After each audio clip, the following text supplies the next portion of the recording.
ప్రతి ఆధ్యాత్మిక క్షేత్రంలో గణపతిది ప్రత్యేక స్థానం. మరి కాశీ వెళితే ప్రధానంగా ఇద్దరు గణపతులు మనకు దర్శనాన్నిస్తారు. ఒకరు దుండి మహారాజ్ గణేష్. విశ్వనాథుని ఆలయ వీధిలోనే స్వామివారి చిన్న ఆలయం లెఫ్ట్ సైడ్లో మనకు కనిపిస్తుంది. సింధూరపు రంగులో త్రినేత్రంతో ఉండటం స్వామివారి ప్రత్యేకత. ఖచ్చితంగా అక్కడ అమ్మే గరికను సమర్పించి దండం పెట్టుకోండి. ఇక తరువాత సాక్షి గణపతి. మనం కాశీ వచ్చాము అనేందుకు సాక్ష్యం ఈ సాక్షి గణనాథుడు. మనం విశ్వనాథుడి దర్శనానికి వెళ్ళినప్పుడే అన్నపూర్ణమ్మ, దుండి గణేష్ అంతా కూడా విశ్వనాథ లేన్లో అంటే గేట్ నెంబర్ 1 వైపే ఉంటారు. జాగ్రత్తగా గమనించుకొని వెళ్ళాలి. విశ్వనాథుడి దర్శనం తర్వాత సాక్షి గణపతికి చెప్పి మన తిరుగు ప్రయాణాన్ని మొదలు పెట్టాలి. కాశీలో ఒక్కో చోట ఒక్కో నవగ్రహ దేవతల దర్శనాన్ని గమనించవచ్చు. దశాశ్వమేధ ఘాట్కు వెళ్లేటువంటి మార్గాల్లో బృహస్పతి ఆలయం మనకు కనిపిస్తుందండి. తప్పకుండా దర్శనం చేసుకోండి. కాశీలో నడక ఎక్కువగా ఉంటుందండి.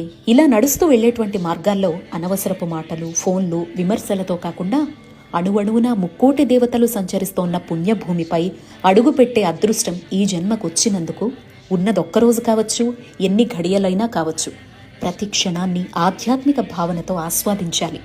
అణువణువున పరమాత్మను మనసు నిండా నింపేసుకోవాలి. కనపడే ప్రతి ఆలయాన్ని దర్శించి తరించాలి. జై కాశీ, దివ్యకాశీ, భవ్యకాశీ.